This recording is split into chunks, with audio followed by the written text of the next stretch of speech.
बिस्मिल्लाहिर्रहमानिर्रहीम।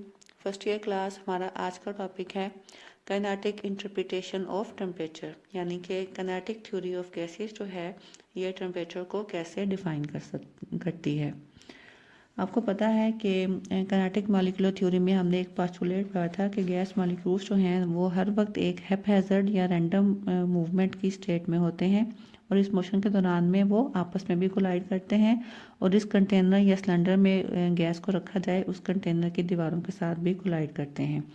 और जब ये कोलिजन होता है गैस मॉलिक्यूल्स का आपस में या कंटेनर की दीवारों के साथ, उस कोलिजन के नतीजे में इनकी जो डायरेक्शन ऑफ मूवमेंट जो है वो चेंज होती रहती है।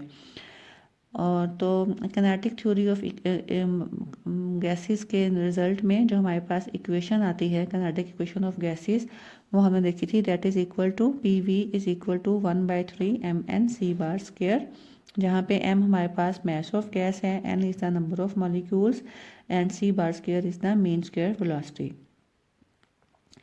अब अगर हम देखें इसको, आप क्वेश्चन नंबर 1 से सिंबलाइज कर लें, नंबर दे दें इसको।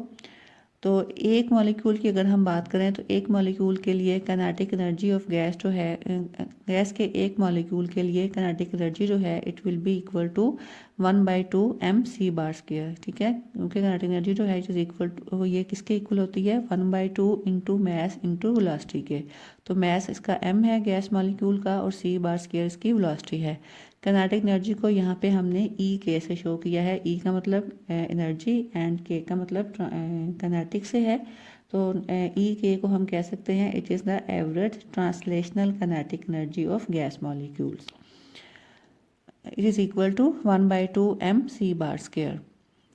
अच्छा, अगेन आ जाए क्वेश्चन नंबर 1 पे, जो कि काइनेटिक इक्वेशन ऑफ गैसेस थी। इसको अगर हम मल्टीप्लाई और डिवाइड करें 2 से तो हमारे पास ये इक्वेशन बन जाएगी PV is equal to 2/3 n into half mc square.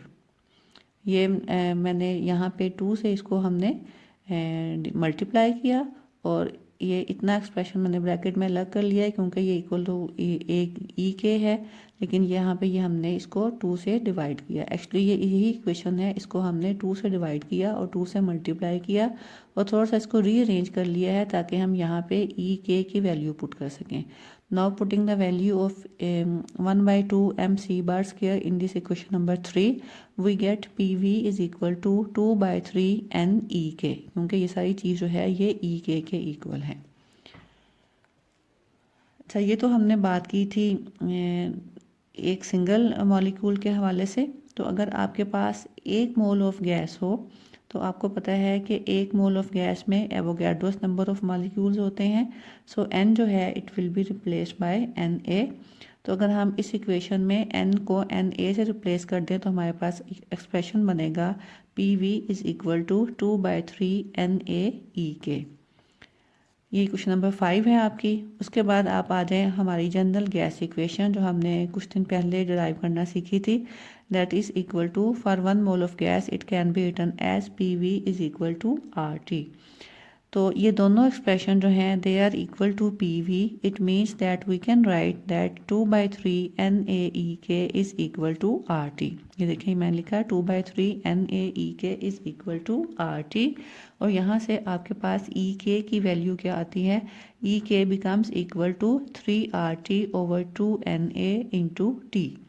ये इक्वेशन जो है ये हमें टेम्परेचर के बारे में एक नई डेफिनेशन जो है वो प्रोवाइड करती है, जहाँ से हमें ये पता चलता है कि अगर आप देखिए इस इक्वेशन को तो इसमें 3 और 2 ज़ाहिर है कांस्टेंट फिगर्स हैं। R जो है general gas equation it is general gas constant, इसकी वैल्यू भी फिक्स है। Na is the Avogadro's number, ये भी एक फिक्स वैल्यू है। तो ये सारे कांस्टेंट्स हैं। तो अगर हम ये कांस्टेंट्स यहाँ से ख़त्म कर दें तो हमारा इक्वलिटी साइन जो है it will be change into proportionality sign. So we can write that EK is proportional to T। EK means kinetic energy and T means absolute temperature. तो यहाँ से हमें पता चलता है that the temperature of the gas the kinetic energy of the gas molecules is directly proportional to the temperature of the gas, या इसको आप वाइसी वर्सा भी कर सकते हैं कि temperature of the gas is proportional to the average translational kinetic energy of the molecules। तो यहाँ से हमें पता चलता है कि अगर हम किसी गैस का टेम्परेचर चेंज करते हैं तो टेम्परेचर चेंज करने के नतीजे में क्या होता है, गैस मॉलिक्यूल्स की मूवमेंट जो है वो भी बढ़ जाएगी या उसकी इंटेंसिटी बढ़ जाएगी, क्योंकि काइनेटिक एनर्जी बढ़ने का मतलब क्या है कि गैस मॉलिक्यूल्स की मूवमेंट जो है वो बढ़ जाएगी। तो इसी तरीके से हम फ्लो ऑफ हीट को भी डिफ़ाइन कर सकते हैं। आपको पता है कि हीट जो है वो हॉट बॉडी से कोल्ड बॉडी की तरफ मूव करती है।